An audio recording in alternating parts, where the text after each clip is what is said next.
এ হে ভান্ডাল হয়েছে পুরো একদম ভান্ডাল হয়েছে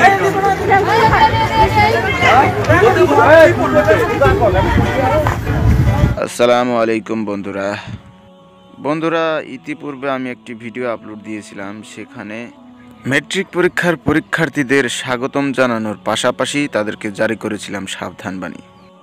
কেননা বর্তমান শিক্ষা ব্যবস্থাটি যতই সহজ হয়েছে ততই কঠিনও হয়েছে। বন্ধুরা, আমাদের গ্রাম অঞ্চলে একটি প্রবাদ রয়েছে, সেটাকে বলে গরিব লোকদের কারা চাকরি দেয়, অথবা গ্রাম অঞ্চলের লোকদের চাকরি দেয় কে? কিন্তু আমি বলবো, যারা যারা চাকরি করার জন্য ভাবছেন তারা প্রথমে যোগ্যতা অর্জন করে নিন। আজকে এই পরীক্ষার্থীদের দেখে আমার মনে হচ্ছে যে আগামী প্রজন্ম আর কখনোই চাকরি পাবে না। কেননা তারা কখনোই কোনো পরীক্ষায় নিজের জ্ঞানের ভিত্তিতে লেখালেখি করে না, তারা করে শুধুই নকল। এখানে দেখতে পাচ্ছেন যে কয়েকটা পরীক্ষার্থীদের ধরা হচ্ছে, তাদের হাত থেকে কমসে কম 100 পেজ 150 পেজ করে বের হচ্ছে নকল। এই রকম নিউ জেনারেশনদের চাকরি দেবে কে? এর জন্য অবশ্যই কোনো সরকার দায়ী নয়, এর জন্য দায়ী নয় কোনো কম্পিউটারের দোকান, দায়ী নয় কোনো কিতাব কোম্পানি, এর জন্য সম্পূর্ণ দায়ী এই গার্জেনগুলো। তারা সম্পূর্ণরূপে দায়ী।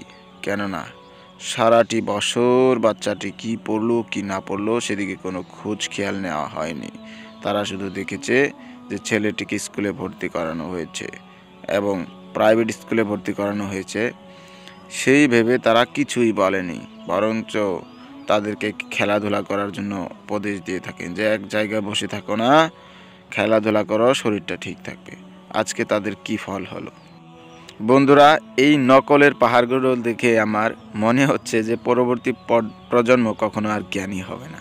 কেননা তারা দেখে দেখে লেখা সেটাও ভুল করে। তো আমি আজকের এই ভিডিওটা দিয়ে নতুন নতুন প্রজন্মের ছাত্রছাত্রীদের বলবো যে তোমরা যদি নিজেকে জ্ঞানী বলে ভাবতে চাও তবে এসব নকলের প্রশ্রয় আর নিও না।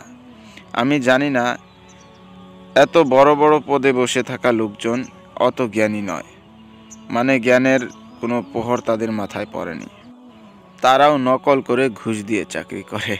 তাই আজকে আমি আর ভিডিওতে এত লম্বা করব না, আরেকটি কথা বলতে চাই।